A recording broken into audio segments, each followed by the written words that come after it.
Police recruitment నిబంధనలు కఠినంగా ఉన్నాయన్నారు కాంగ్రెస్ సీనియర్ నేత మాజీ మంత్రి జానారెడ్డి. రిక్రూట్మెంట్లో కొత్త నిబంధనలు పెట్టారని అన్నారు. అభ్యర్థులకు కొన్ని సడలింపులు ఇవ్వాలని, ప్రజా సమస్యలపై ప్రభుత్వానికి సహనం ఉండాలని జానారెడ్డి సూచించారు. అరెస్ట్ చేసిన కాంగ్రెస్ కార్యకర్తలను విడుదల చేయాలని జానారెడ్డి డిమాండ్ చేశారు. అరెస్ట్ చేసి శాంతి భద్రతలను కాపాడటం ఎంత ముఖ్యమో నిరుద్యోగుల సమస్యలు వినడం కూడా అంతే ముఖ్యమని జానారెడ్డి అన్నారు.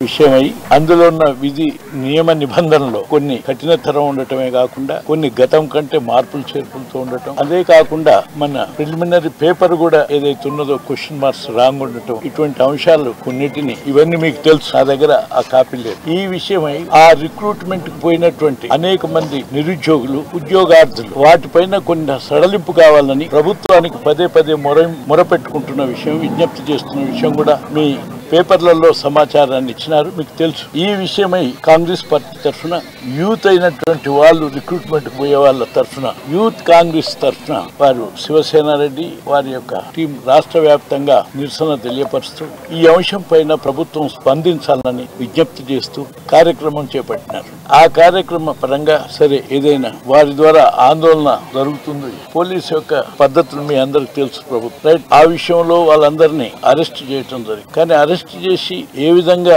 అరెస్ట్ చేసి మరి శాంతి భద్రతను కాపాడాలని ఉన్నదో ప్రభుత్వం, అదే విధంగా రిక్రూట్మెంట్ లో ఉన్న అవకతవకల్ని సరిచేసి లేక వారి సమస్యను పరిష్కరించే దాంట్లో కూడా అంతే చిత్తశుద్ధితో ప్రభుత్వం వ్యవహరించవలసిన అవసరం ఉందని నేను భావిస్తున్నాను. అందుకని ఆ విషయాలు ఏదో ఆ అసోసియేషన్ ఏదైతే ఆ నిరుద్యోగ సంఘాలని ఆహ్వానించి అందులో ఉన్నటువంటి ఆ పరిస్థితి